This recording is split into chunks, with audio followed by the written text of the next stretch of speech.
Welcome back to Use Your Illusion 2 of my conversation with Rama Vallury. Let's get to it.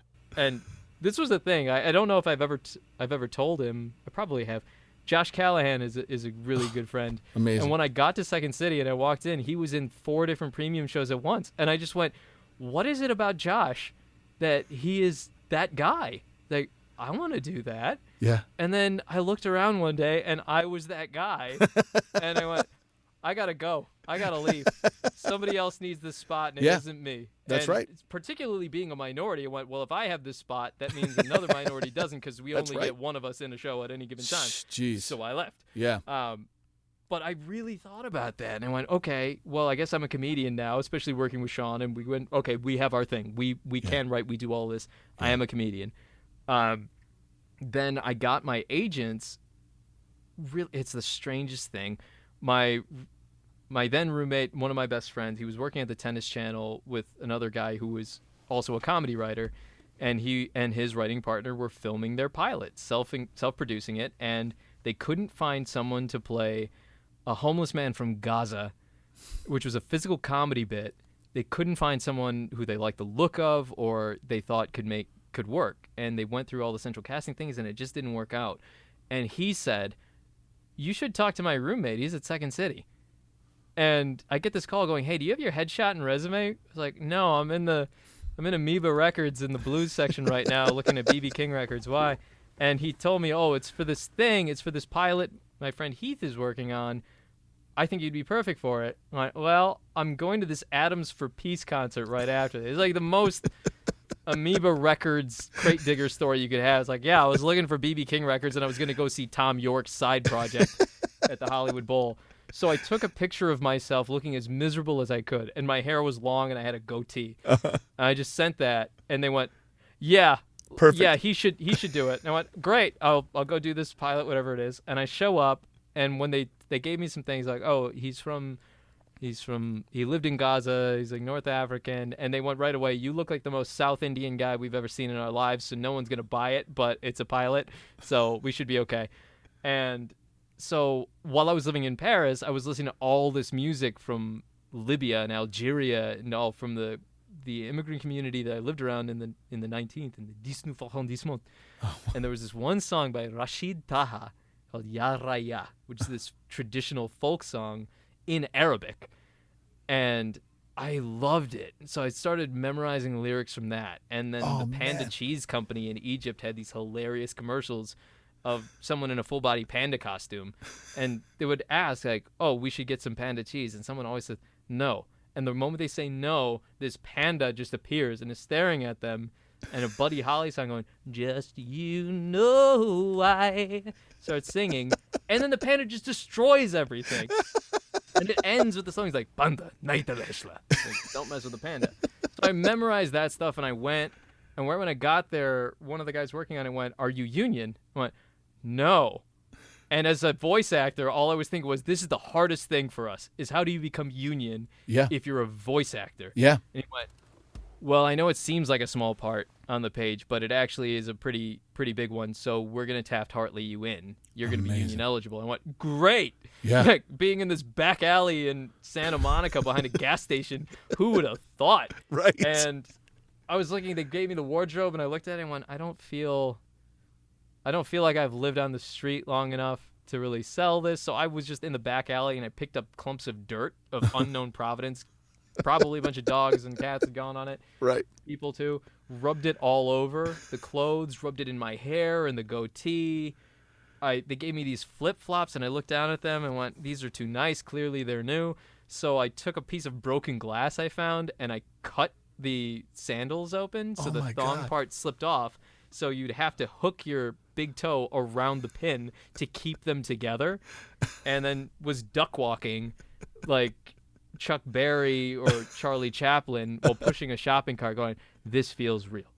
And the other writer of the pilot, his name's Spencer Willis, and he and I became friends off of that. And then he wrote another part for me in another pilot he and Heath wrote. And then off of a show at Second City, which was confidentially my least favorite show because I dealt with a lot of racist stuff directly related to it. Judas Priest. And at the industry night, all the reps were there, and I had gotten some meetings off of it. And one agent was in her office, and she held up headshots of the people from the show that she wanted to meet. She holds up mine.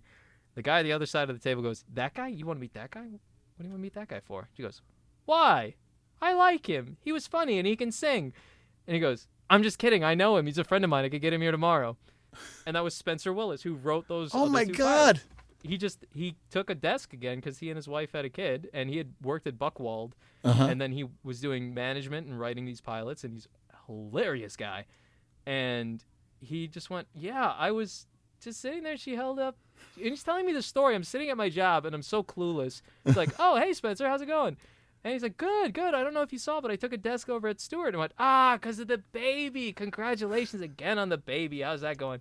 I just keep derailing his story, asking about him personally. So then he's telling me this story, which I think is just really funny. I think he's going to say, "Oh, let's go get a drink," or "I got this other thing that I want you to appear in." And then he goes to that part of, "That guy? You want to meet that guy?" And he goes, "And it was you. She was holding up your headshot." I went, "Oh, how about that?" He goes, "So I guess what I'm asking is, what are you doing at 3 o'clock tomorrow?" I went, "Clearly I'm ducking work to go meet you wherever." And I walk in, and Susan Zachary looks at me and she goes, "I don't know you. I've never met you. I just know I saw you at a show at Second City, and I thought you're talented and really funny, and I wanted to meet you. This guy won't stop talking about you. So let's get to know you." Like, okay. Amazing. And because Spencer was sitting there, I went, look, I had this approach once I got to this point going, I never had rep. No one was really entertaining it except for those folks where you read the horror stories about right away. Yeah, like one right. guy saying, "Do you have any headshots where you're dressed like an Indian prince or riding an elephant? Could you give me Priyanka Chopra's number?" That guy was my favorite. So I went, look, I don't know that I'll ever be in this position again. I'm not going to try too hard. I'm just going to be me, and then I can have the self-satisfaction of knowing that I cheated the system and wasn't at work. And they can't make you an offer in the room, so we met. And they went, "How many more meetings do you have?" And I told him, I was like, "Look, I got 8, and most of them were commercial agents." And I went, "Well, I'm going to take them all because you never know when you're ever going to be in the position again." And they went, 9. I went, "What's 9? I went, "Our commercial guy, Mark Park, wants to meet with you." I went, "Okay." And Spencer just leans over to me and says, "I feel bad for any of the agencies that follows because you're going to like him." I went, "Am I now?" He goes, "Look, I know you're not someone who likes agents or suits, but he's a real person. A genuine person, and I'm just telling you, he's going to make it real hard for you to want to go anywhere else." And I went, "All right." And I met with him, and I love this guy. I'm still with both of them. Amazing. And they looked at me right when I walked in. Spencer went, "Admittedly, you're a project. You are this comedian, and you can do all of these things. You're a physical comedian. You can play the guitar. You can sing. You can be in musicals. But you skipped a lot of steps." I went, "What do you mean?" He goes, "Well, you didn't go to an acting school. You haven't taken a bunch of acting classes. You're just this guy who can do all of this stuff. And there are people who you'll be auditioning against who have all that acting background but cannot do all the other things that you do. Yes. So I'm saying this is a very achievable thing, but it will take us some time." And they've been extraordinarily patient with me. Wow. Along the way, where they know at any point they could say, "Hey, you need to go take a class. I think it's time. You got to go back and take a class." And I said, "Okay, where do you want me to go?" Yeah. And they told me to go to Margie Haber, and I did. And Robin Myers, I love her. She has helped me so much. I'm so much better for having gone there. Amazing. But that was the whole thing. It's like, I was fortunate that I got that. I said yes to being in a pilot for some guy I didn't know. Yeah. And that I just showed up to be a professional, and they thought what we were doing, myself and this other actor, was so funny for this bit part that they didn't call cut. They were like biting their knuckles because it was too funny. They didn't want to ruin it. That's awesome. And I was like, yeah, I came to play. And because I came to play, but I was prepared, they wanted to work with me again. And then they remembered it later. And I've basically been trying to reward that trust ever since. So he can call me and say, "You did a really bad job on this audition. You need to do it again." And part of me will go, dang it. And in the back of my head, I'll go, "There it is again. I don't want to let him down. So I got to really, really prepare this." And he'll always say, he's like, "Look, I'm never mad at you. I just point out that this is, maybe you read it wrong or your take was wrong because I'm helping you. It's like, I know, but I'm tired of disappointing you because I make money for all these other people. And when I got to WME and I booked everything except for animation, Oh I man. was like, that's the last piece. That's the only thing I've ever wanted to do. Yeah. How am I going to cross that one? And they would keep telling me, don't worry, you're right there. Yeah. It's a hair's breadth away. You're going to get one of them. I go, oh, you keep saying that. Right. But clearly there's something I got to do better that I don't know about. And Right. I started looking to see, is Charlie Adler teaching? Should I go talk to Bill Farmer? I don't know. Who else might be around? Right. Anybody. Like, who happens to be teaching? Should I go there? And then they did us that favor of deciding to close the voiceover department. Oh, that's right. That's what happened. Oh my God. That was a very interesting experience because it's when you get there, you meet all these people who've been rep for 20, 30 years. Yeah. And they haven't had any reason to leave. And I went, great. I'm never going to have to do what I did when I started out, which was, with the arrogance of youth, just cold submit to everybody. Yeah. Saying, yeah, I worked with Nancy. I was a radio guy. Here's my demo. Isn't it great? I think I would be an asset. Here are the things I can do. Most of them wouldn't respond. Some of them were kind enough to tell me that they loved my voice, but not till I was union. That was the thing with WME, actually. I danced around them for 7 years before they actually took me. Wow. Where another Tennis Channel connection went, you should talk to Cody Irizarry. He's a friend of mine. You should be there. I went, yeah, I should be at WME. Why shouldn't I be at WME 1 year into this gig? And I got in touch with him via email, and he had no reason to respond to me other than he knew the other guy who I referenced. But he took the time, he listened to the demo, and he said, love your voice, I love your delivery, but it is too soon for you to be at WME. Definitely get back in touch with me when you're union. I went, okay. A year and a half, 2 years later, I'm union now because I'd gotten that. I was must join. I joined and went, the day that I joined and paid them that king's ransom. Yes. I went, 3,000. hey, so remember how you said when I was union to get back in touch with you? Well, I'm union, and here are the other things that I've booked since. Yeah. Same kind of response. Congratulations on being union. Still love your voice. Still love your delivery. But it is still too soon. Cut your teeth a little bit longer at some of the boutiques. So I continued just pounding the pavement. Every time I would book something new, I would find a different agency to get in contact with. I was with ADM and Shane Cormier for a bit. And then I said after that second time WME said no, and it wasn't like flat out no, never. It was not yet. Yes. In my head, I went, the next time I talk to them, they're going to be asking me to come. And I got to figure out how to do that. And on the strangest of circumstances, my 30th birthday was one of the worst on record because I had blown out my left knee, and I had blown out my right knee twice. And finally, my left knee went out. It got wrenched leaving the Staples Center. And a pothole on Figueroa that you don't see because there's a massive people. You can't see anything. First time I had gotten to see a Laker game because I'd been seeing Clippers games the whole time. And some friends who were from Memphis went, we want to see the Grizz versus the Lakers. Kobe wasn't even playing. So, and the girl who had the tickets showed up at halftime. So we were already just annoyed by everything. And just get pushed by this mass of humanity. My foot goes into a pothole. My knee wrenches.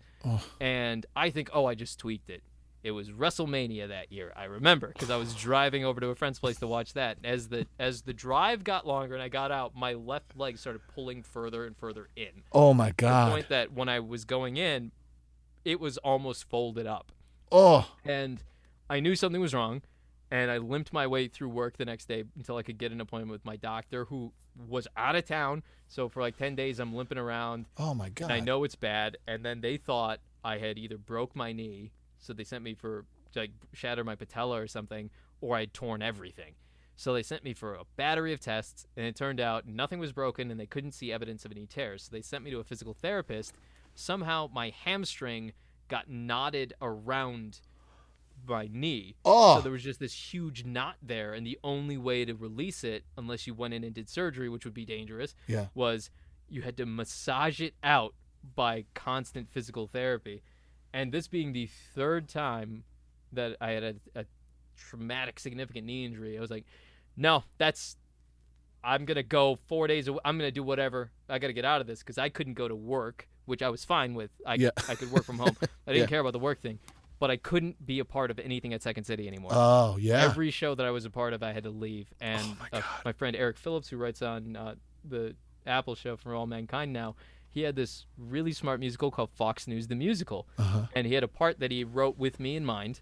And because he's such a great guy, he tailored the rehearsal schedule around my availability. Oh, my God. Because he knew I'm too busy doing everything else, and he just really wanted me in it. And it aggravated, because before I could go to the doctor, I was at a rehearsal for that, and I was telling the choreographer, I can't do this. I cannot do this. Can we simplify it? And she kept saying, oh, no, you're fine, you're fine, you're fine. I heard a pop, and it went really bad. So the week the show was supposed to open, I had to call him and say, I can't walk. I've been told I can't drive. This is going to be 5 months. Oh, my God, dude. I had never felt as helpless as I did then, because before, when my knee went out, I was in high school, so I was at home. Yeah. And that's okay. And my parents are doctors. And then I was in college. I was only 2.5 hours away. It's okay. I learned how to run on crutches and climb 5 flights of stairs in Gregg Hall, which didn't have a good elevator. Like, I could do that. But here, I'm in L.A. Yeah. And it's a sprawl. You got to drive everywhere. Yeah. And even if it's your non-dominant leg, I'm not controlling pedals with this foot. Still. That position was so awful. And they were like, you cannot do anything. You have to sit in your house on a couch, laying in bed, icing it this often, do these stretches, then you come back to us. So I got out of work, and then I had to quit every show that I was a part of. Oh, my and God. Right away, like, that depression kicked in, because I was defining my usefulness, or my worth. My personal worth was assigned directly to how useful I was to everybody else. Like, what shows I could do, what things I was a part of, what was the next thing that could get me out of that job. And that was the kind of thing that professor reminded me of in Syracuse. He's like, the biggest thing you have to do is be present in this moment, not 2 years from now, or what is the thing that is going to get me to that next thing. Yeah. And my brothers were oddly excited when I called them, and I said, I'm just going to, let this be bad. And they went, what? Well, so I can't walk. I had to quit every show. Some of the friends of mine from Second City just haven't even checked on me once, because I'm not around. I'm not available to be a crowd member at their show. I can't do a bit at their show. I can't help them out. So I don't really matter in a way to them in this utilitarian relationship, which was great because it clarified so many of my relationships. Yeah. And as a bonus, a girl I was seeing at the time turned out I was the other guy, and she hadn't told me. So all of this collided at once as I turned 30. And yeah, it was so strange. And I really sat with it, because it was right after my niece was born. So I had to run through LAX in 2 knee braces like Stone Cold Steve Austin, and they were stopping me. And it was while I was there, I got this message from that girl going like, oh, I don't think I'm in a position to see anybody right now, but we should keep seeing each other. And then I saw the picture of her and the other guy. I went, oh God, I was the other guy. This is terrible. So I get back, and I can't do shows. I can't work. I can't do anything. I can't even walk around. Like, going to a grocery store or Home Depot were the two things I could do. So I figured I was in the apartment. I was going to fix all these things. Right. And I had 20 minutes of physical stamina in me that I could really be up on my feet and go through grocery stores or the hardware stores. And I was just sitting there going, I'm on painkillers and I hate them, because if anybody who has ever had to really take them for a reason loathes the idea of them. The pain that it's numbing has all sorts of other side effects. Of you can't eat, you can't sleep, you're nauseous, you feel like you're hollow. Yeah. There's all these terrible things with it. So I'm avoiding taking them until I absolutely have to. Yeah. But I'm by myself all day until my roommates show up. I'm bored. I don't want to eat. This was bad news. I can't do these shows. These people aren't talking to me. I was just really looking at going, what the hell did I waste all these years on? I'm no further in what I'm doing. I'm just phoning it in. And when I called them and told them, I said, yeah, I'm just going to actually let this happen. And they went, what? not going to run from it. I can't hide behind work because I can't do any work. Yeah. So I guess got to sit with this and face it and process it and let it be bad. Wow. There's no real silver lining to this situation. I got to let it feel bad, and I got to feel every emotion of this. Yeah. And my brother, 2 years older than me, goes, wow, I've been waiting for this phone call for so long. Wow. Where he and my oldest brother had talked about this, going, yeah, all of these terrible things can happen, and he'll compartmentalize it and just work through it and not let it be bad. It's like they would look at things that I was dealing with and go, this is really bad. Yeah, it's not. No, this is how it is here. You just gotta put your head down and work through it. So they looked at it as this is, and my sister-in-law too was like, this is the most healthy response that we've ever heard from you. Wow. I went, yeah, it really is. And things do suck. But the clarity of who actually came by, like people who decided to drive all the way across town or were just checking on me on a daily basis, not asking like, how's your knee? Right. They would send me goofy videos or say, hey, you should watch this. Aaron Toki came over and introduced me to One Punch Man. The hoodie that I'm wearing right now, he just went, bro, you're going to love this. It's about it's an anime. It's like, I don't really watch him. He's like, no. Gotta you're watch gonna this. like it. Gotta watch this one. He can defeat any monster with one punch. I went, what? That doesn't make any sense. How is there a show? That's over in an episode. He goes, trust me, you gotta see this. So we started watching it, and I went, this is such a strange thing. Aaron just had an afternoon. He went, I'm gonna drive from Hollywood to Culver City to sit with you and introduce you to One Punch Man. Amazing. And he just brought a stack of comic books saying, I think you need to read these. So he just said, oh, yeah, this is bad, but I've got a good way for you to spend this time. Yeah. And so I was like, okay, it's not so bad. But I remember when I was able to walk again and I got back to Second City, right away, someone came up to me and went, hey, where were you? I went, what? Like, where have you been? I haven't seen you for like the whole year. I went, I couldn't walk. Everybody knew I couldn't walk. He went, oh, but you can walk now? I went, yeah. He goes, want to come to my show at 11 at the clubhouse? I went, no. Yeah. No. Thank you, though. Thank you. And the call that I got that really got me back into thinking, okay, I'm ready to play again, was from Ron West. And I love this man so much. Amen. He just goes, hey, can you walk? What? Yes, Ron, I can walk. He goes, good. I'm doing a new musical with the Open Fist. It's something that I wrote with Phil back in Chicago. It's called Delirious. It's about King Lear, but it's very Monty Python, Mel Brooks. Can you walk? Like, yes. Can you dance? Yes. He goes, can you be at the theater in Atwater Village at 1 o'clock on Friday? I was like, I will be. And you have to fill out the forms like, oh, this is the part that I'm thinking of and all that. I wrote whatever Ron wants. Yes, that's how you do it. If there's a truth to working with Ron, there are the people from the legit theater world who he works with, Yes. from the Open Fist or his project Capulet Company or anything. These seasoned theater performers, Derek young or Manson, old, and who he knows. And then there are people like me or George Kaliotis or me or you, where he and Catherine go, well, you should bring them. Yeah. And Ron will always go, what are you doing? Can you come and do this? It's like, I can't pay you, but I think it'll be worth it. Yeah. And all I could think of was, well, if I'm going to do a show, I'd like to work with Ron because that man taught me more about being a professional in this than anybody else. It's like, know your lines, know your entrances, know your props. And if you get a note, take the note. Take the note. There's a reason he's giving the note. That's right. Take the note. And so I walk in, and he goes, oh, good, you can walk. And I could do this, too. And I jumped up and clicked my heels like Ron Santo. Because this was around that. I was feeling good. And I did the thing, and he left. And he goes, okay, so you're going to be this part in it. And he had me being the Duke of Albany in King Lear, who is a cuckold. And he also made me the Reverend Lancelot Andrews, the man who led the writing of the King James Bible. Amazing. And he went, you get to be two completely different people in here, so I need to see what you're going to do that's completely different. So I played the Duke of Albany, as a completely clueless guy, knowing that I was going to be a cuckold, wearing just the flashiest burgundy tuxedo that I had, which this is a fun thing for you. I wore that at the wedding of Natalie Delasio and Kevin Stafford, yeah, which you were the officiant. I was. Natalie told me to buy that when I just posted. I was like, should I get this blue tux or this burgundy tux? She goes, get the burgundy one. Get the burgundy one, and you have to wear it to my wedding. What? All right.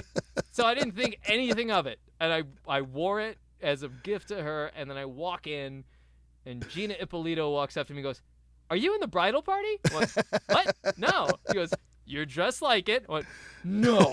And I look around, and everybody's wearing some combination of burgundy and black, and Natalie comes up to me just laughing, goes, I can't believe you actually did it. I love this so much. Oh, my God.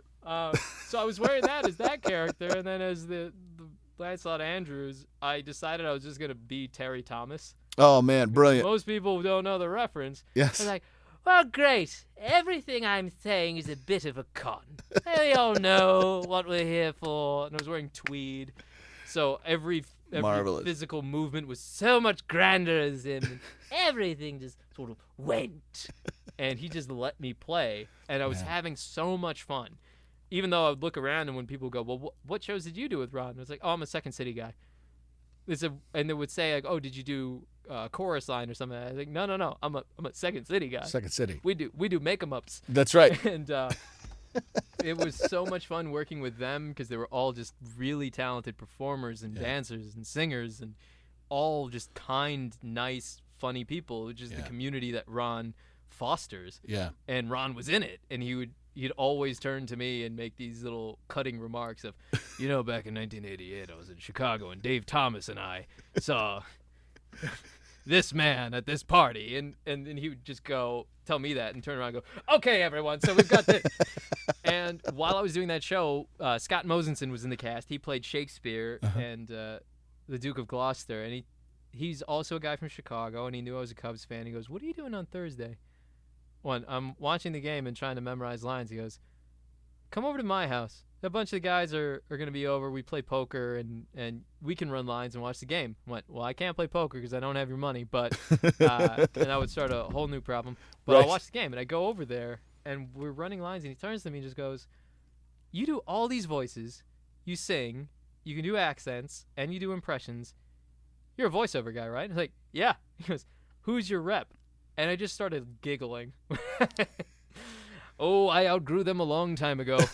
And he went, what do you mean? He went, they were great for where I was when I started, but now they don't have access to the kind of things that I should be doing. Yeah. That I know that I'm capable of doing. Yeah. So I know that we've hit the end of the road here, but I don't know where to go next. And he goes, do you have your demo? Like, yep. You have a resume? Yep.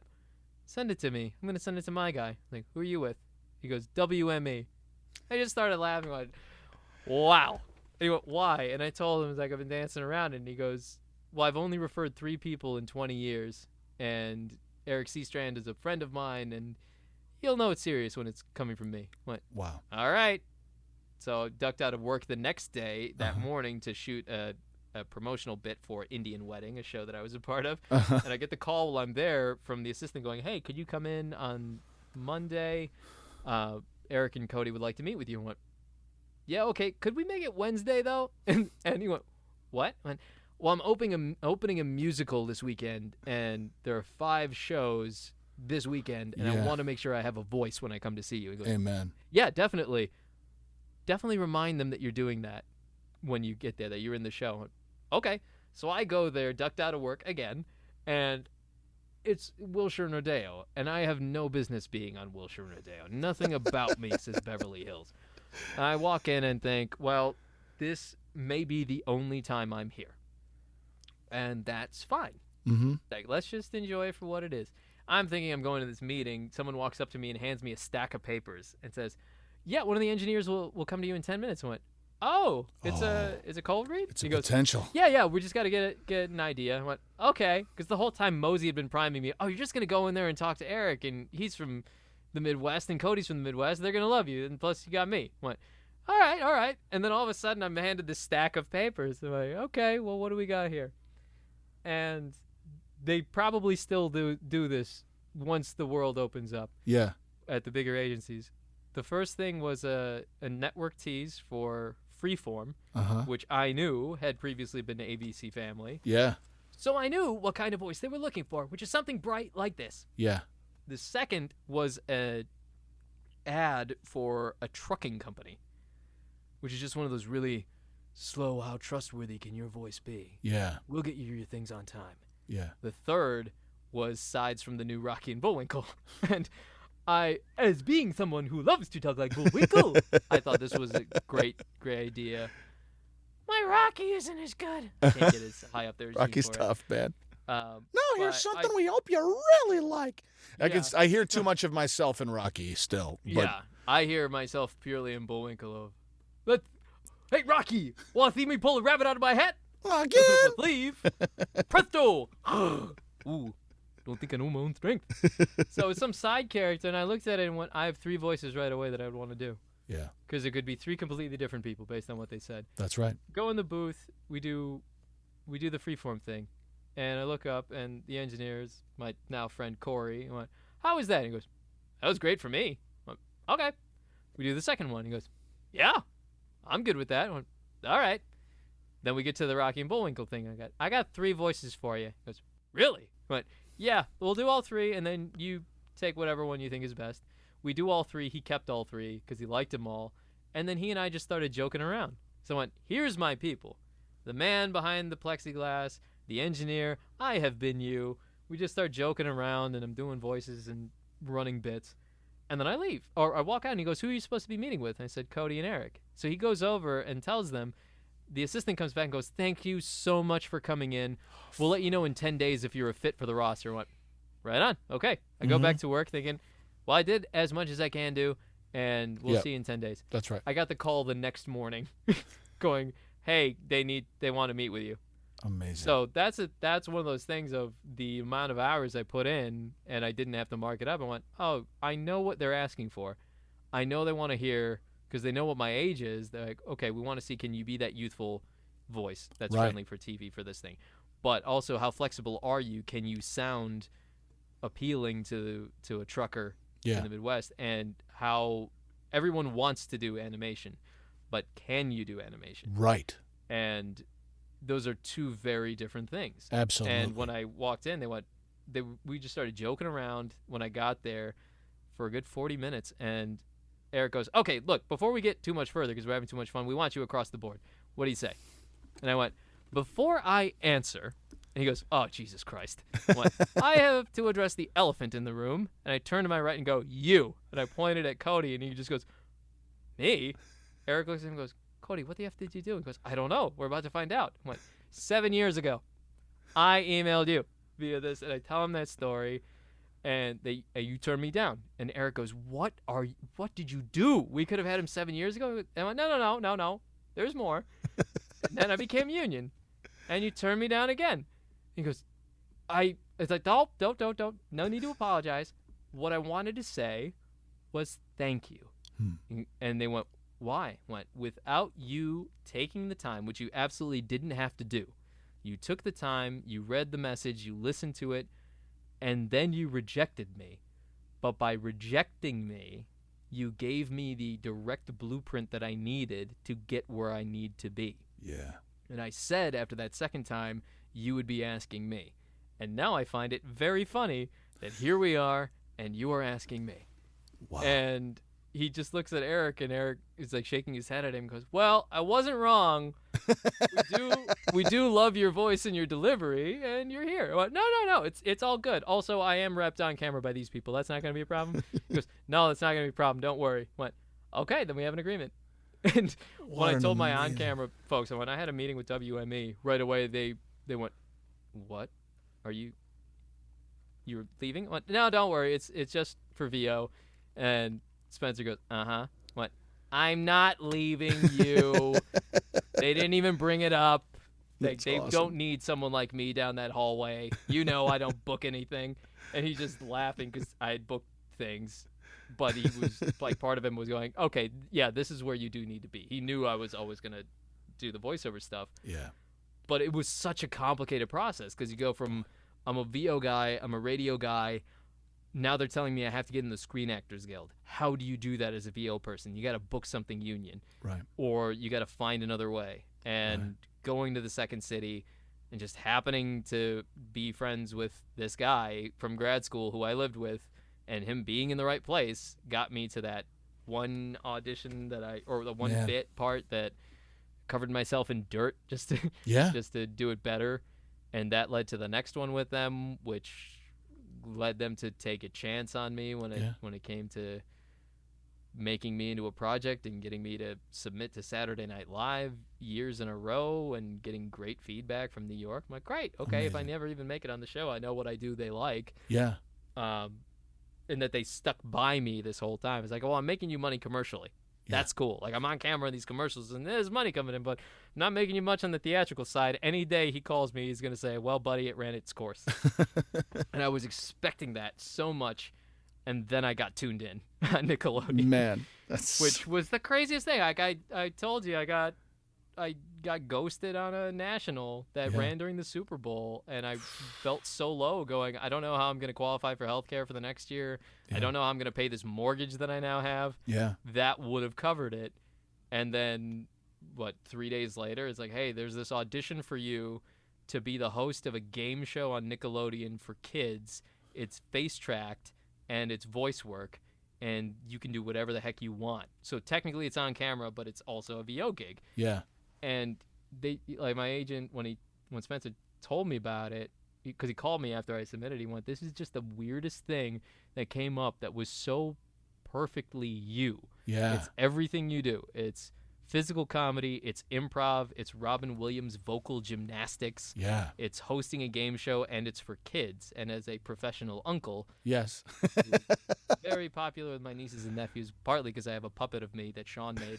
I was like, great, I understand how to play with. And you're so good on that show. It's so fun to watch you interact with those kids through this robot.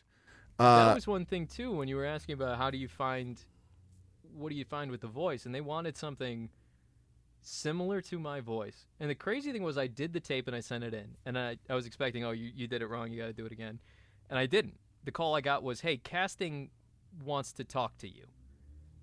They want you to re-record because of one thing. And Tanya was the casting director, Tanya Jiang. She called and went, so I was watching your tape and I just loved your personality slate.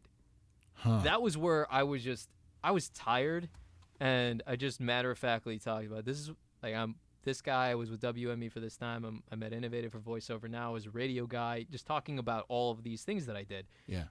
That was what resonated with her, because when I did the bit, the sides on the next clip, I put on a robot voice, like a higher pitched thing that was more like this, and it was going really fast. Yeah. And what she loved was I was changing my voice at will and doing impressions of SpongeBob characters and everything, and I could do that without breaking a sweat. Yeah. And then you had to interview something, and I interviewed a puppet version of myself.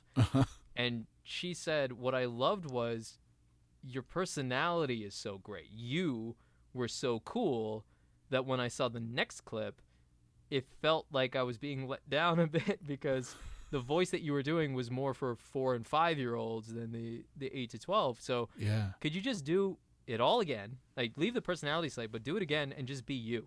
Wow. I went, oh, just be me? Okay.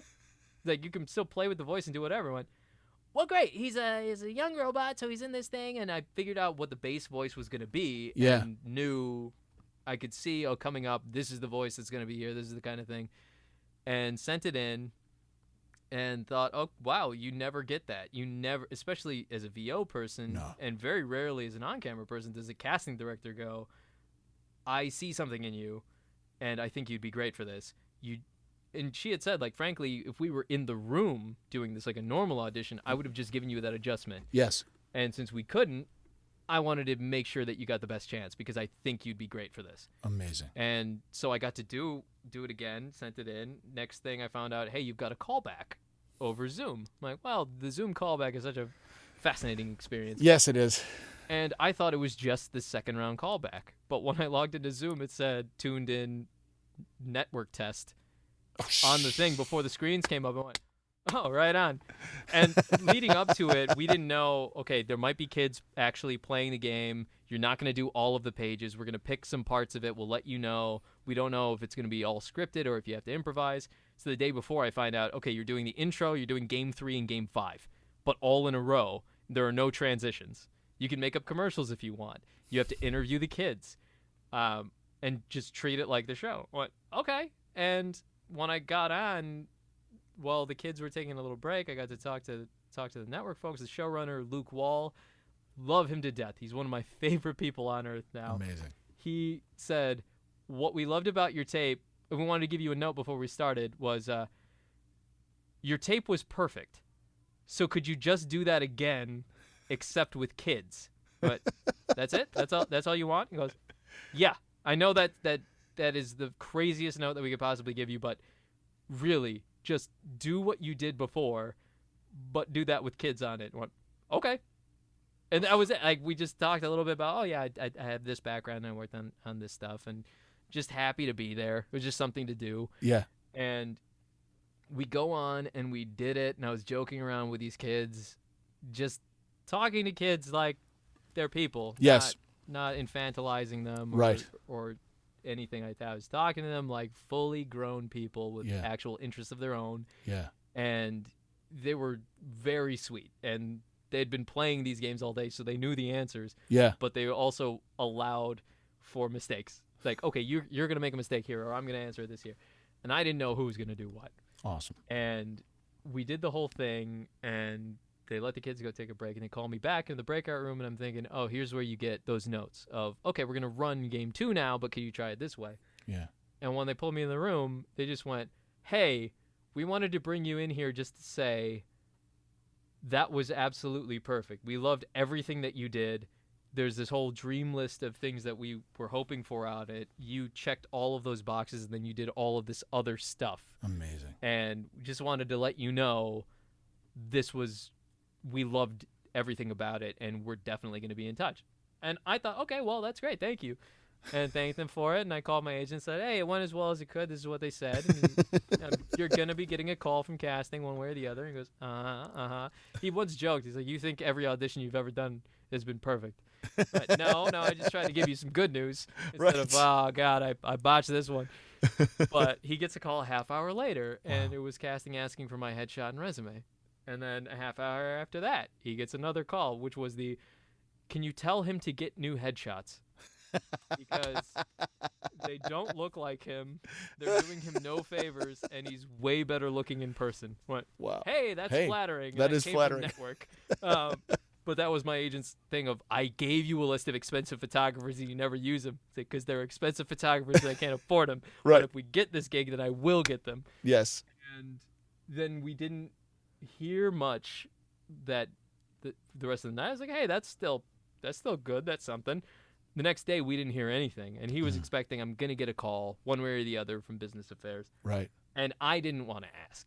Yeah. Like, look, the news will come when the news comes. I don't mind. I'm hanging out with my rescue pup who I got in November, who I love to death. Awesome. Named Bertie Woofster, after Bertie Wooster from P.G. Woodhouse. And then I get this call. It's like 7 o'clock at night. He goes, hey, man.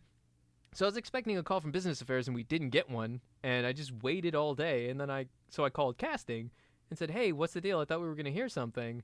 And the answer was, oh, yeah, sorry, it's the first week of the year and things are really busy and they didn't want to rush getting contracts out, but it's his gig, he got it. Oh, and that was the way he told me. I went, oh, hey, that's pretty cool. Did you get a contract? He's like, no, not yet. It's like, well, that's the Chicago in me. A thing isn't a thing until there's actual it ain't real until there's form, paper, and it still ain't real until someone put money in my pocket. That's right. It ain't real until it's on air. Yeah, like an hour later, he goes, oh, short-form contract is here. Monday, Amazing. long-form contract comes up. And then after negotiations, they're like, we need to make a deal by Wednesday because we got to go into production in a week. But, oh, rad, okay. So right when things get signed, then I get this, Luke just calls me and goes, okay, you and I got to talk. And we get on a Zoom call, and we're just joking around for an hour. And he goes, okay, now we got to have a meeting with network and all of my bosses. So I went, okay. He's like, and then we're going to have a meeting with the production team. Like, great. And then Thursday you're gonna be on set. I'm like, I am. What? He goes, oh, Thursday's tech day. I'm like, you mean like 2 days from now, Thursday? Like, yeah. All right. Here we So go. then while we're there on Thursday, during the course of running this complicated machine, which has an actual practical robot and animators in another room who are like my face is being tracked and it's triggering reactions, but they can put costumes and things on it. Incredible. So we're all trying to figure out each other's rhythms and what works and what doesn't, what can be on the show, what can't. And somewhere around like 2 or 3 o'clock in the afternoon, he comes back and we're joking around. I went, are we working tomorrow? And he just starts laughing, goes, we're doing the first 2 episodes tomorrow. I went, oh, okay. He says, oh, and by the way, you're going to have to rewrite the show because it was written. There's like Camel, who was a horse by committee. It had been written and then rewritten by somebody else. Mm-hmm. And he went, this show succeeds or fails on you, on your humor, your style, your delivery. Yeah. So I'd like you to be as involved as you want to be. And all I'm thinking is, hey, the only guarantee we got is the number of episodes they gave us in that first contract. Yeah. Who knows what the deal is after that? That's right. And I just wanted it to be that good. Yeah. And my rule was this, working on it. It's like, as long as the kids are having fun, then I'm doing something right. Because I wasn't on the set. I was in a room off the set in a duvetine tent. Yeah. Just a camera and a bunch of monitors, and I'm watching multiple feeds and different controllers. And I can't hear anybody around me laughing because that would get picked up on the mic. Yep. I am not as close, so the energy in the room I'm not getting. Yeah. So all I had to go on was, how are the kids doing? And are they saying something in my ear from the control room? And then as a bonus, a show like that, it's a 22-minute on-air, half-hour block. Yeah. But it takes an hour to an hour and 15 minutes to shoot because there are so many moving pieces and kids are getting blasted with slime and all sorts of things. You got to clear out their goggles or in case something gets shot in their mouth. So for that entire hour, they've got a crew that's around them. They've got people with headsets, and a medic, and people who will intimidate them. And then they got a robot staring at them. And they're at that tender age of, they know they can suspend disbelief and still believe in something magical. Yeah. Or they can be the cynics that they will be once they get to high school very soon. Right. And I told the people on the crew, it's like, anytime you're referring to me and you're on set, if you're going to refer to me or say something to me, do not call me Rama, only call me Nikki. Because I don't want them for a second to doubt the reality of this. Yeah. I have to win them over before we start recording. I have to get them laughing and joking around and buying into the ridiculousness of this robot. Yes. Because if they start doubting it, then they're not having fun. That's bad TV, first of all. But also, these are kids. Yeah. And they should be having a good time. That's so great. the moment all the safety instructions are done, the stage manager would turn and go, hey, kids, say hello to Nikki. And then they would say hi, and they'd see this cartoon face on this robot, and they'd think, oh, there's going to be some canned response. And instead, I've heard all of the things that they've been testing before. So then I just start joking around with each one. I know their names. I know something about them. We start playing, get them laughing. If we need to get their energy up, I do something my sister-in-law would do where she'll just randomly go like, oh, yeah, all right. So I started thinking about that. I was like, well, kids love doing call and response. They love catchphrases. Yeah. So I would get them all hyped up. That's Just awesome. remind them of safety things. Don't jump up and down because there's slime. You could get hurt. These are things. Telling them, I woke up early and made 30,000 gallons of slime. They're like, 30,000? Like, 30,000. That's how much the average human needs. 30,000 above you, 30,000 below you. Where are you going to shop from? I don't know. And just play around with them so much that once the show started happening and there was business going on, they still were having a good time. Yeah. And that all I could think of was, no matter how many episodes we got or we get, who knows if we're getting more. Yeah. If those kids were having fun, then the people watching it would probably have fun. That's the greatest mentality to go into that thing, especially working with kids. I mean, to go like, you're my castmates. For this, it's a contest or whatever, it's a game show, but we're castmates. We're an ensemble, and having that bedrock of ensemble work is so valuable to be able to make people feel to make them part of your ensemble. You are my group mind, you know? Yeah, and I sincerely want all three of them to win. Yeah. If I could, somehow they would all go home with all of that money. And it might be the corporate rebel in me. I'm like, someone's got deep pockets. Yeah, someone can pay for this. $1,000 is a line item to you that's been budgeted before we even started this. That's right. But for somebody else, there's a new computer. This might help out the family with a bill. This could go towards a college fund. Yeah. This might be some ridiculous hype beast pair of Jordans that some 8-year-old should be wearing. But hey, you might have gotten it. Yeah. All I think of is, I'd love to give away this money. Yeah. Like the old Win Ben Stein's money. That's right. Show. I was like, I would love to give away Ben Stein's money. He shouldn't have it in the first place. That's right. So I took that approach, and it was the same kind of thing with when the pandemic hit. The day that I closed on this townhouse that I got, because circumstances aligned themselves, and renting in LA is like burning your money in a dumpster. Yeah. And it was like, here's a moment, we got to jump on it. And I got it. The day I was signing closing documents, I get a call as I walk into the escrow office from a friend of mine at WME going, hey, I heard something and you got to know. Oh, no. I went, oh, no. This is what I think it is, isn't it? He goes, yeah. Because you could see the writing on the wall. The frequency of the auditions coming in was less. The people sending it to you weren't the people you thought were going to be sending it to you. Yeah. It's harder to get a hold of people. So we knew things weren't going well since the pandemic.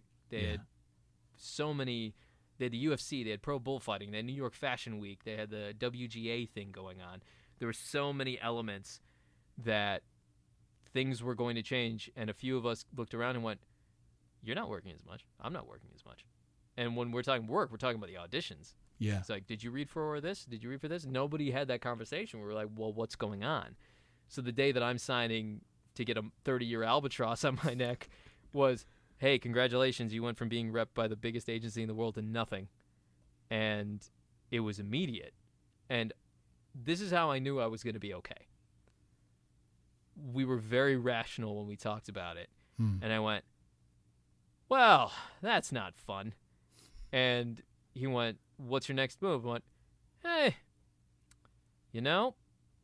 I guess I should cut a new demo together because I've booked a lot of things over the last 10 years. And that old demo, they didn't even use it while I was at WME. They didn't need it because I was there. Yeah. But I can't use that anymore. Right. And I've booked enough. Yeah, okay. I'll cut a new demo. I'll update the resume, and I'll figure it out. And I expected 3-4 months of going back to pounding the pavement and being like, well, I was here. Yeah. And I just love this man to death, James Adomian. James Adomian is one of those amazing LA comedy fixtures, whether he was at UCB, his stand-up, he's the best Bernie Sanders impressionist on the planet. And that's just one. Like his Sebastian Gorka might be my favorite thing that he's ever done. He and I became friends off of, I did an impression showcase at the Pack Theater for Eric Moneypenny. Okay. And Eric, I've worked with him on all those AOK digital shorts, being Caillou the Grown-Up and Adult Arthur. And there's entire realms of people who have found me purely because, like, you Caillou? When Caillou? When Caillou come back? Why Caillou bald? Or, I want to kill Caillou. Caillou should be dead. It's like, look, I made him as horrible as I could. And they just love the game of it. They want to see how far we would go. Yeah. When it was a random thing on Facebook. It was one of those posts. It was in the Pack Theater community group. Eric posted something like, who can do these Muppet Baby voices? Or who can do Muppet impressions? So I went, I can do it. I didn't know him. And I was only performing at the Pack with the music improv troupe I was a part of, the Sound of Musical. Yeah. And because BOC, Brian O'Connell, had brought us over there because he loved us from I.O. And he brought us over there. He added us to that community thing. And I saw it and went, yeah, okay. But there wasn't anything to read. Yeah. You just had to prove to Eric that you could do it. So I recorded a free-form conversation as every one of the Muppets that he had brought up. And there was some party going on across the fence of our complex. And I just started off with Kermit the Frog here. I'm supposed to be telling you some things about me, but there is a party going on and I wasn't invited. And then just started going into each one of the different voices. And he hit me up and went, I want you to be Bunsen Honeydew. Like, oh, good, Beaky. Let's go do some voices. So I went in and recorded the stuff for him, and he just asked, hey, do you have a reel? He's like, what do you want? Animation, commercial, or impressions? Like, whatever you got. Yeah. And I was very close. I was almost on Dana Carvey's first impressions. Made it to the network test. The week of the shoot, they pulled the hold on me. Oh, man. But they can't take away the fact that I made Dana Carvey laugh, and Greg Fitzsimmons, and Freddie Prinze Jr., and I did Lovitz. I did the Lovitz impression in front of Dana Carvey. Amazing. As a bit of, it's a morning zoo radio show, and we're talking to some celebs, and the question was, has anyone had a threesome? And I went, I have.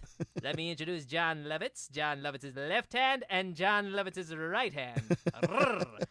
And all the bits that we did, he turned to me after we did that, and when the suits were talking, he goes, you know, I know John.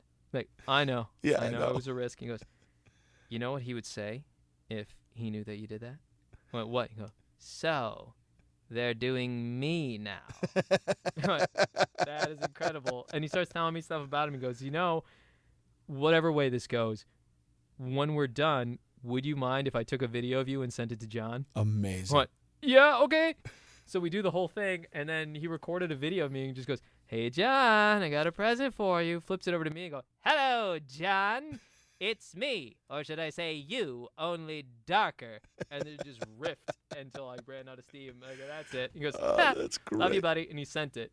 And I did Macho Man Randy Savage singing karaoke. You don't know what song you're going to get until they put it up there. And Freddie Prinze Jr., I had spaced at the time, had worked for WWE. Oh, my God. He knew Randy Savage. He knew all this stuff. So I was singing Like a Virgin by Madonna as Randy Savage, going, I made it through the wilderness. Oh, yeah, I made it through. And I never found anything mean, Gene, until I met you. Dig it. And just kept adding his catchphrases. And he turned to me and he goes, you know what's great? You have the voice. The voice is there. The key to doing Randy's voice is you got to breathe on the second syllable.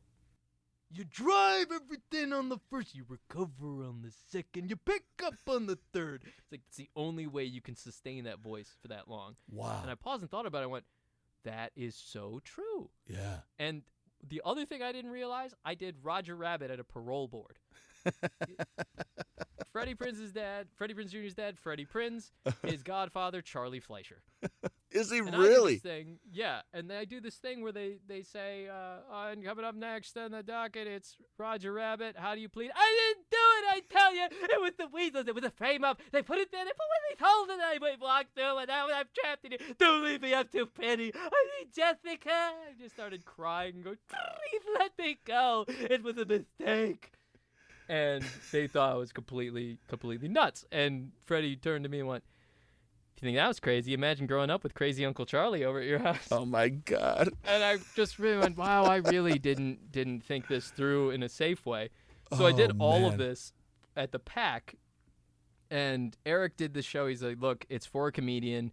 You can probably guess who it is, but I'm not telling anybody because I don't want to psych anybody out. But you and these other people are the strongest impressionists I know. I want to put you guys at the top. You have 5 minutes. Do whatever you want. Amazing. So I did 17 impressions in 4 minutes, and everyone was a joke that was also a setup to the next joke. Awesome. And the thing that James loved the most was I did Kumail Nanjiani and their friends, and all I said was, you know, from now on I want to be referred to as one-time Oscar loser Kumail Nanjiani. That way it keeps me humble, but it reminds all of you I'm a one-time Oscar nominee. And that he really bit on because he knows him. That's awesome. But that one I had played with so much, and that was an impression that I could tell you took me exactly 30 days, start to finish, to figure out his voice. I listened to a stand-up special, Beta Male, to and from work every day, going, there's got to be some way in. You're looking for that hook. What's sound? Yeah. What's your? Carvey brought that up. He said to us, like, so what impressions is everybody working on? It's like 2015. Yeah. He goes, everybody's got a Trump, right? He's like, everybody's got to be working on a Trump. Everybody's got one. So when he said it, he's like, what are you working on? It really hit me. I went, this is a lot of work. Yes. Some voices come to you really, I never had to try with Casey Kasem. He was always there. That's right. And I could easily make it into Shaggy from Scooby-Doo. Right. Some of them have always been there. Yeah. But then other ones like Kumail or Rami Malek or Yeah. Riz Ahmed or whoever. Yeah. I find ways in. Like the trick with Riz, you have to sound like you're from East London, then you have to sound like you're from New York, then you have to be able to rap. And I've been doing sound-alikes for all of them for a couple years now. That's so great. But there's so much work that goes into Yeah, it. So there when really I did is. that show for Eric at the Pack, I met James, and he's such a nice guy, and we stayed in touch. And then he asked me to be on the Underculture, his podcast that he had at Forever Dog. And the show that we did, I gave him a list of voices, and he said, I want to do Bill Clinton and Roger Rabbit on their way to Little St. James, which was Epstein's little Lolita Island. And it was the first time in that show that it wasn't just a conversation of here's two people in a place. It was a Indiana Jones type adventure story. It started on the seaplane from Tailspin. So he got to do the whole Phil Harris, Baloo the Bear voice, and as Bill Clinton, and then I was Roger Rabbit, and then we were on a boat, and then we were invading this satanic temple. Oh, man. And it had even a cartoonish ending where I made him fall through one of the Acme holes. And for some reason, when I was coming back from finding out, hey, I don't have rep anymore, Yeah. I just thought it was such a ridiculous way to find out. Yeah. Via email, and it was from the lawyers, so it wasn't your agent saying, hey, sorry guys. Yeah. It happened. It was a lawyer, and all the email addresses for your agents were gone. So it's like, oh, well, I had to find a way to get in touch with them because there were enough things I was working on. They went, well, what's the deal with this? What's the deal with this? How am I going to get paid for that? Am I still on the hook for this? Right. And I just said to James, I went, well, in today's fresh hell, they just shut down WME's voiceover department. He went, wait, what? I went, yeah, just Dear John. And he asked, do you have all your stuff? I went, yep. He said, send it to me. I'm going to send it over to my guys at Innovative. Amazing. Went, all right. And then because when I got to WME, I didn't tell anybody except for people who needed to know. Yeah. I never posted anything from it. Yeah. I didn't bother. I was like, look, this is work. I'm here. No one needs to know. Yeah. But there was one of those days, a 4-hour day, 5-hour day, where the internet crashed, all the computers went down, and Sean Michael Howard, wonderful guy, decided we need to take a group picture of everybody who's here right now because this is silly. Wow. And he's like, this will never happen again. So we got this group photo of everyone who wasn't in the booth, and it was just so nice that we all thought about it, and I saw another friend put it up and went, all right. So I put it up. And just honestly, I was like, look, it's not the way that you want to have this go, but Yeah. I've no ill will to my agents or anything because I got so much better there for them taking a chance on me. And I learned so much about what I do from the people I was with. Yeah. But what I'll miss most is we were this island of misfit toys across the street from Ari Emanuel's office where we got the burnt diner coffee and bags of Bigelow tea if we were lucky. We often didn't have sugar. Honey was on hard supply. The computers would break down. You'd play that 2-hour gamble of, can I get the free parking or do I need to move? Everybody would be giving you clues on, hey, don't go this way, don't go that way. Yeah. Just ducking out of work and hiding there with some amazing folks. Yeah. Like, that is what I'm going to miss, Yeah. is being there with these people. Yeah. And because I put that up, people went, oh, my God, how did that happen? How does that happen to a place like that? Yeah. But then I got a message from Zara Fuzzle. And Zara is someone who I've never met in person, which is shocking. It is Considering shocking. we have so many friends and we've both been around. And two of the people were like, oh, well, you must know each other. And we knew each other as two of the voiceover professionals who happen to be South Asian who identify as, hey, we're Desi or South Asian voice actors. Yeah. We're not actors who also do this. This is what we do. This is what we like to do. Yeah. And there were a handful of us. So we were following each other on a bunch of things, and we would trade messages. And then she said, hey, this is a weird way to slide into your DMs, but what happened? Because she had been there before. And I told her, and I went, yeah, it's just a weird thing. You never expect when the average life of someone rep there who's doing the work is 20 plus years. They're like, great, I never have to pound the pavement again. Right. Unless I want to leave for a different situation. And she said, do you have your stuff? Wow. I'm going to send it to my people at A3. And I went, okay, great. And I always tell my students, the worst thing that you can be, the one thing you can not afford to be in this town is unprepared. Yes. So if you tell somebody that you're a writer, you better have a script for them to read. If you tell them you're a director, here's a link to something I did. Yes. Or here's a portfolio of my art. Because if you say, well, I'm working on this idea, the moment you have that well or qualifier, you're not serious enough. That's right. For anybody who's giving you time. I went, yeah, I'll get it to you right away. And I was in the process of moving out of that apartment by myself in the middle of a pandemic. Yep. And I'm high risk as an asthmatic, so I wasn't letting people come. I couldn't afford movers. So I was just packing up boxes and things. Dude. And I got this. I sent everything to James. I sent everything to Zara. And just randomly, there wasn't an email follow-up about this. Zach Kaplan from Innovative calls me. And I'm packing boxes. He goes, hey, so James sent me your stuff this morning, and James never sends anybody's stuff. So that got my attention. Wow. Then I read right away that you were one of the WME castaways, and you did all this. And I listened to your stuff, and what are you doing right now? It's like, packing up my apartment and moving. He goes, great, so you have plenty of time to talk. And we just found ourselves joking around for 2 hours. Oh, Zach is the greatest guy. I love Zach. It wasn't about, he wasn't trying to sell me on anything. He was just very honest, and we were joking about things, and we both could just name check all of these different voice actors where like these are the people I look up to. I told people on a panel I was on recently, I've been chasing Rob Paulson my whole life. Yeah. Like just thinking that man has the best job on earth and it sounds the most fun. How do you do that? How do you get there? And I met him at his book signing. And when I got up to him and handed him the book, I just said, I have no idea what to say to you right now. And he goes, oh, really? Why? I went, you're the reason I do what I do. He goes, get out of town. What's that? I said, I'm a professional voice actor at WME. Right away, his posture changed. Huh.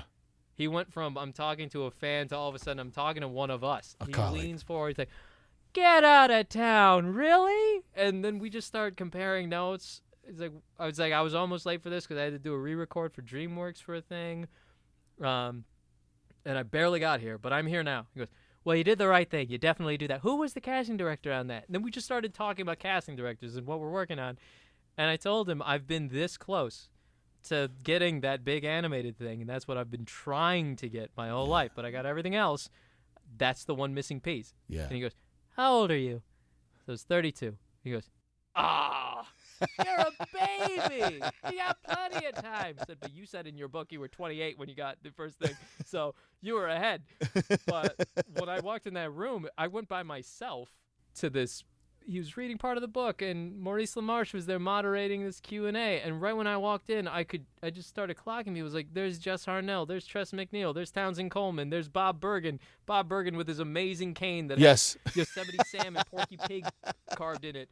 And Tom Kenny. I saw Tom Kenny, and I was intimidated right away. Yeah. I'm like, oh, this guy.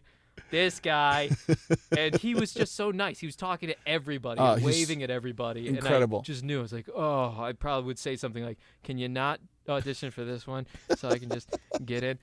But I would talk to Zach about that stuff, and he just started giggling. He's like, I love that you can nerd out about this stuff. You're like one of 1,000 people who could walk into a room and just go, I know that voice. Like the John DiMaggio phrase, like, I know that voice. Yeah.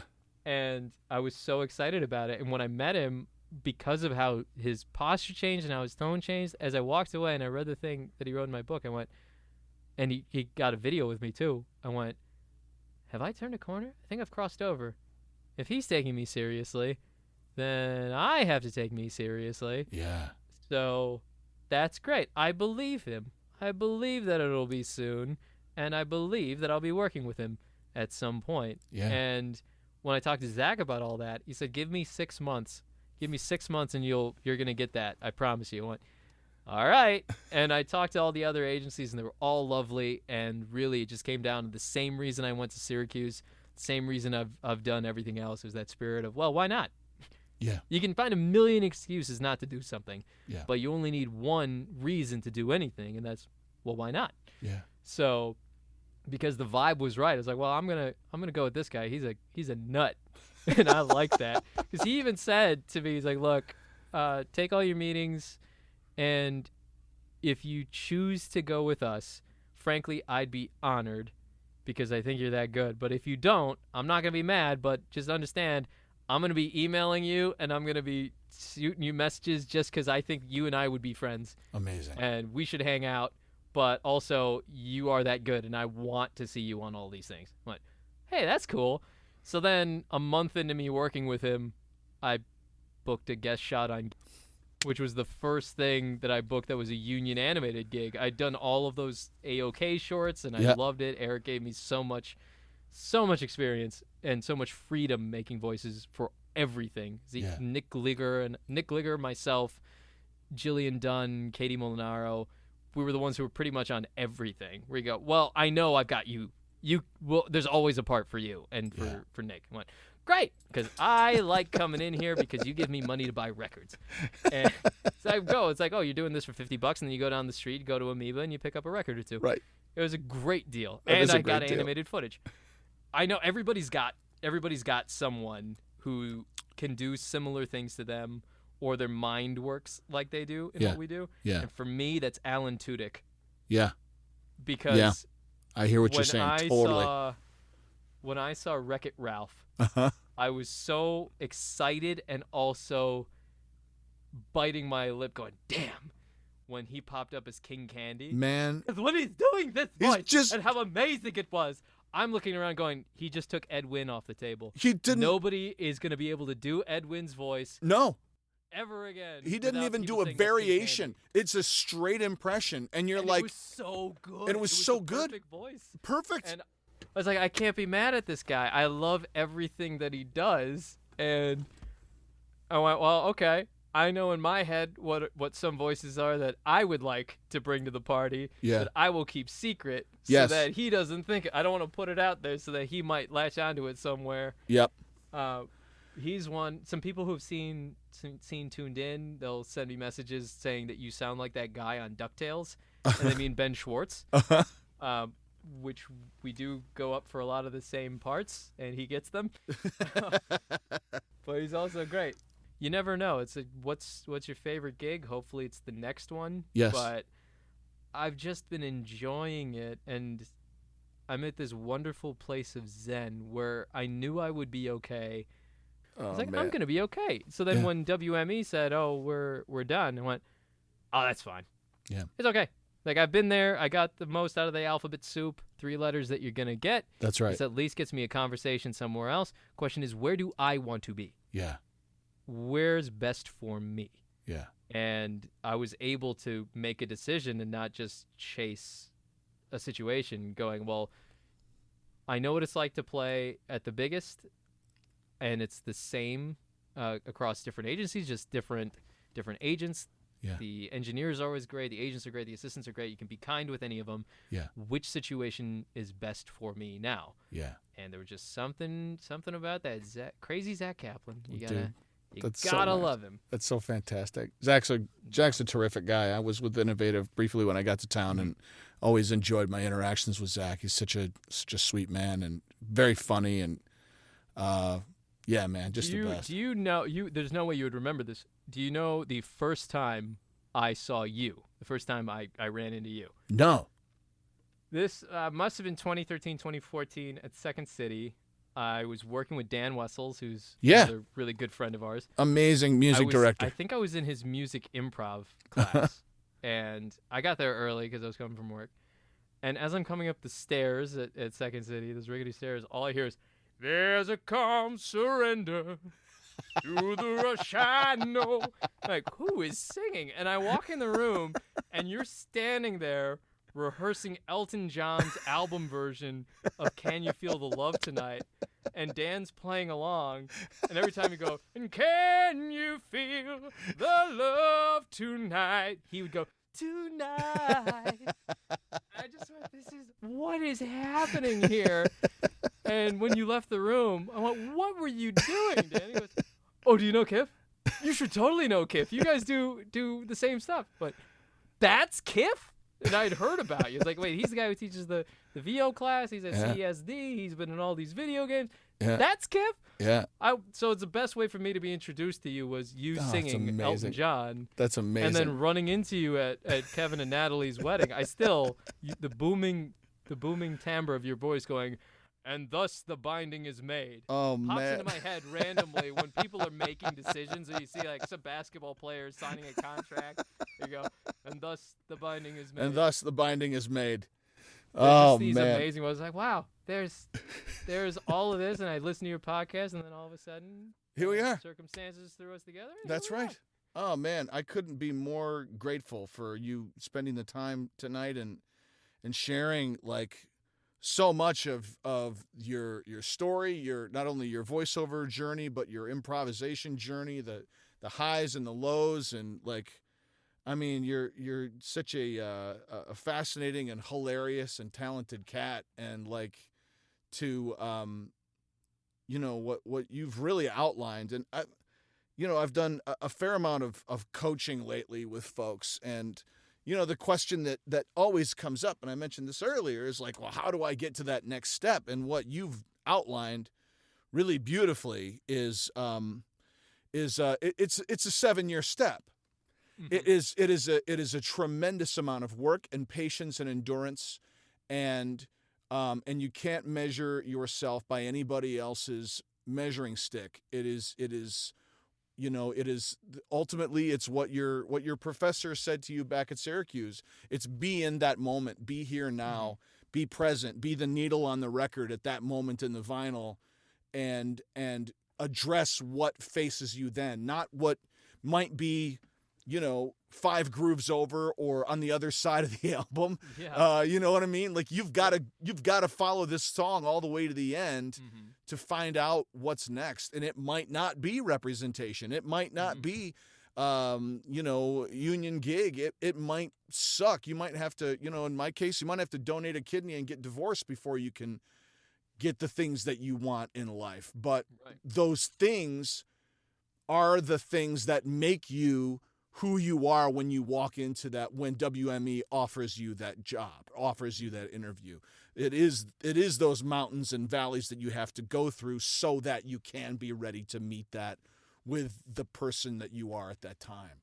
And I know the conversation that we had meandered a bit, and I lost the track of the question, but that's kind of how this goes, where you have a plan, you have an idea of this is how I need to get to wherever. But then a beautiful thing happens. A beautiful and terrifying thing happens. And that's called life. And you have to actually pay attention to what's going on around you and with you, with your friends, with your family.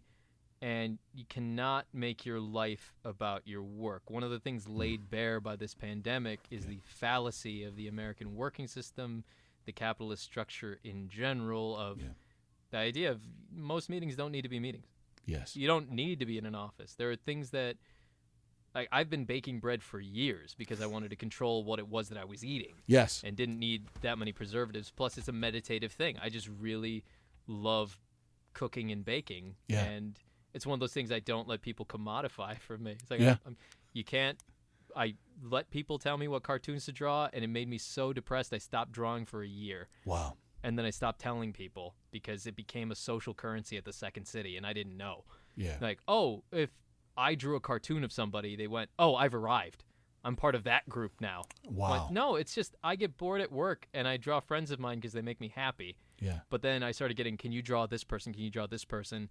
And it was to win points if they were dating or some situation. I went, this is not fun for me anymore. You've taken all the joy out. Yeah. Or people asking, well, why don't you sell bread? Like, I don't want to do that. Yeah. I do this because it's nice and I like giving this to people. It also created that impression that I'm always eating bread. But it's like, no, I make them and then I mostly give everything away. Yeah. They went, what? It's like, all these cookies and cakes and things. I don't really want them. What do you mean? It's like, I want to know that I can do it. Yeah. But I prefer the savory to the sweet, so I'll make these things and give them away. Right. My friends both love and hate it because now there's an endless supply of things. But I've learned more from the things I didn't get, from the gigs that passed me by, from every opportunity that I thought was going to be the one that ultimately wasn't. Yes.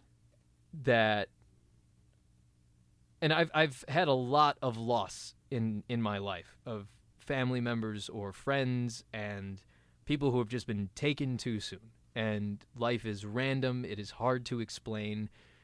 It's not always going to be good, and you can't pretend that it is, which once I busted my knee, I really got to stare that in the face and then be forced to really deal with 30 years worth of avoiding things. Yeah. To the things that you will regret are not the gigs you didn't get or the shows you didn't do. It's not saying the things to the people in your life who matter when you have the chance. Amen. Because once you don't anymore, the only thing you ever want is just a little more time. And that's the one thing that you can never get. And it's terrible because, especially in the community I come from, this South Asian community or broadly Asian community, this is not things that we don't talk about this. Your feelings, your emotions, things like that aren't exactly a priority. It's not about you. It's about the group. It's about the family, the extended family. It's about the community. Don't make it about yourself. And there's just a lack of language for a lot of us for expressing feelings that aren't related to career or goalpost things in life of, oh, I've done this, now I got to do this, or expectations. And all credit to my family for forcing me to actually address all of that, and people like Richard Dubin in my life who handed me Be Here Now and talked to me about Joe Venuti and Stuff Smith, or John Lynn, preeminent military historian, who to this day I send him emails and I buy his books and just check in with him, and he will always say, well, whenever you're done playing and you want to go back and do the real work, you let me know. There's these relationships that you maintain. There are relationships that clarify themselves, and there's nothing wrong with knowing it. There's nothing wrong with knowing that your relationship is purely utilitarian or that there is a professional transaction involved in it. If you're aware of it, and you don't need to know everything that's going on in everybody's life, and everyone shouldn't know everything that's going on in yours. Right. But to recognize that doesn't mean that you're not a kind person. It doesn't mean that you're not rooting for those people or that you want the best for them. You just know that when the chips are down, you're not the person they're calling and they're not the person you're calling. Yeah. And just really starting to appreciate everything that can be going on, like walking down the street and the wind in the leaves, or the simplicity of you can go to a grocery store and buy one thing and not be terrified and wearing triple masks and double masks. There's these moments that you want and that you really want to hold on to. And it reminded me of something I heard on Rob Paulson's Talkin' Tunes podcast when he was talking to Jim Cummings. And they said a terrible impression is just another character. It's like, that is brilliant. And if you extrapolate that further, it's like a really bad moment in your life or a humiliating moment in your life just makes for a great story later on. Because I went from a guy with a double bachelor's and honors and a master's from Newhouse to 8 months later I was hanging out of the back of a cube truck in the Mojave Desert with one hand on the oh shit bar, hoping that the guy who was driving wasn't going to crash us at 4:30 in the morning as the sun rose, where it was 120 just 6 hours earlier. Now it's 28 degrees. Man. And I looked out and went, this is my life now. I'm picking up exploded car parts in the desert. Or I got fired via text message from an office gig that I was working while working for the UFC because the office manager went on vacation, came back 2 weeks later, and no one noticed he was gone because I did his job. Oh, my God. It's like just these weird things. I go, this is funny, because then I ran into him while I was directing something at Blizzard, and there he was. And I didn't even say anything to him, and then he stopped me in a stairwell and went, so are you PAing? I was like, no, I'm directing. He goes, what? Oh, I always knew something good was going to happen. But sure you did. Sure you did.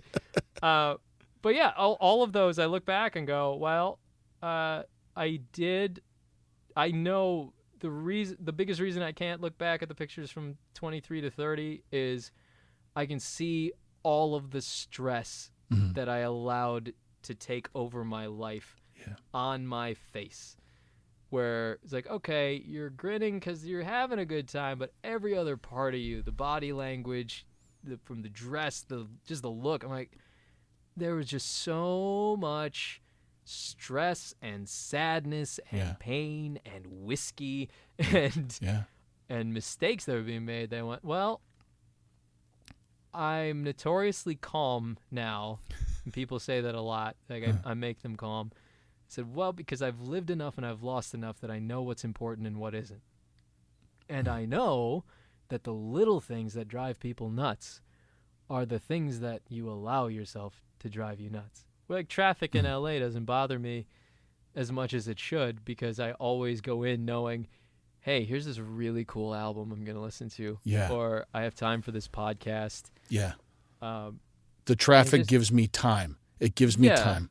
And my brother really put it in perspective for me, because he was driving back from work, and I went to visit, and he didn't have the radio on.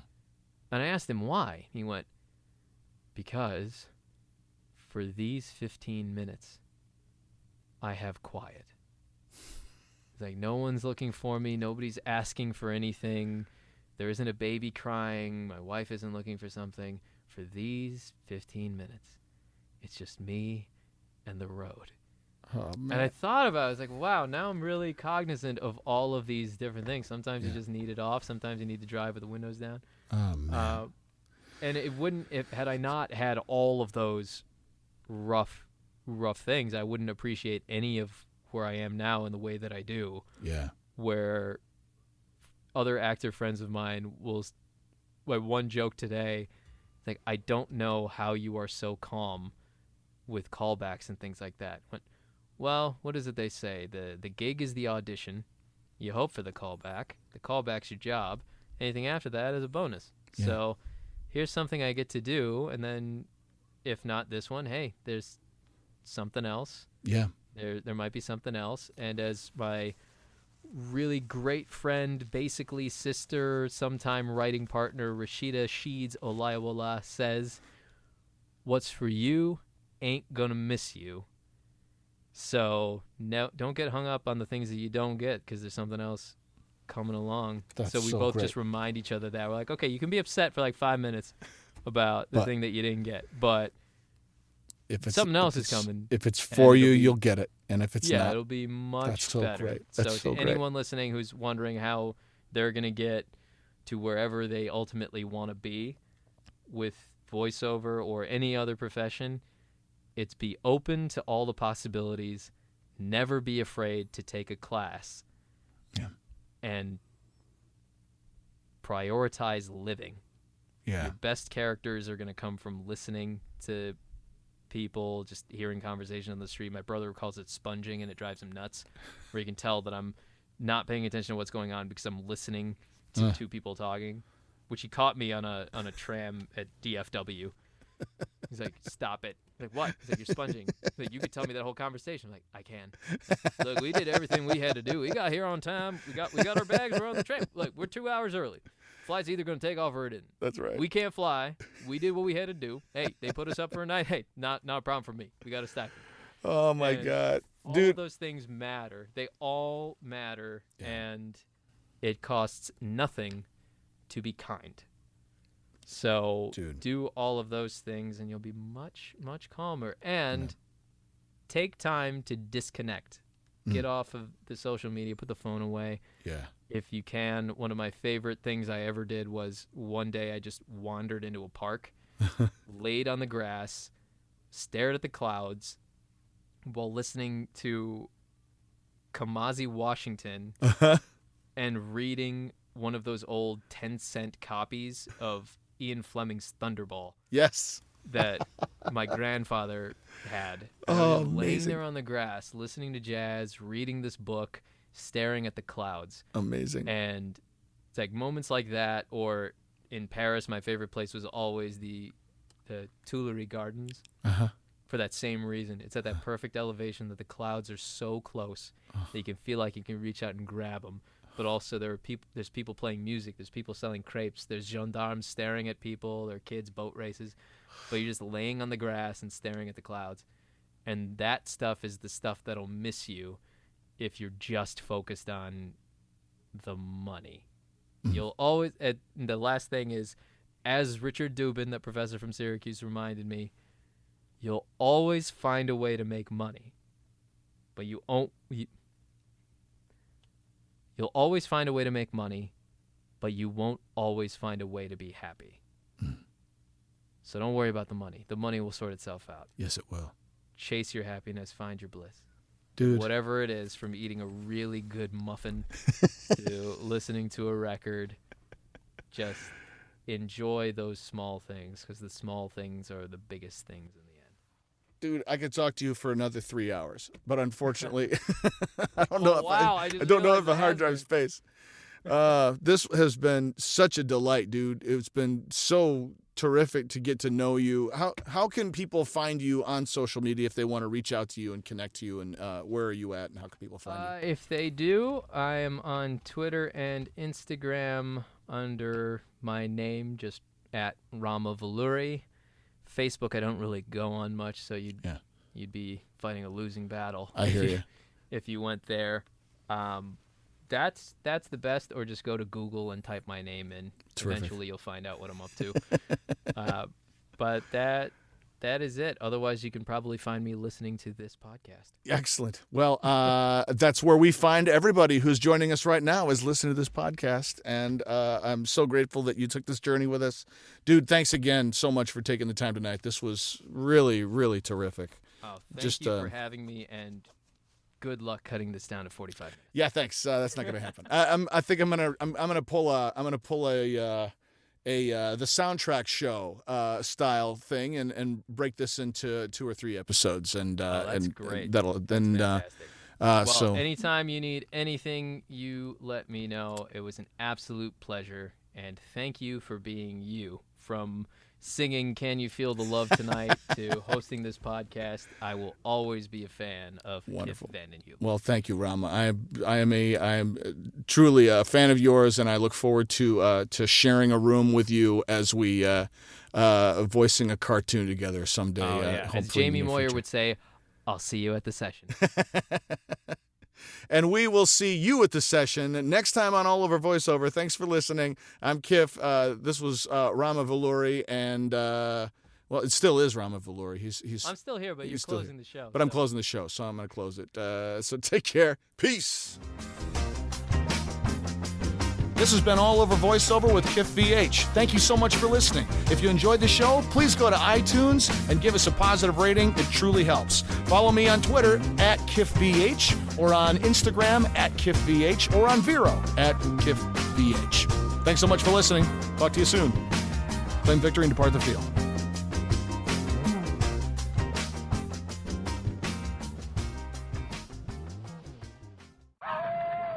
Werewolf?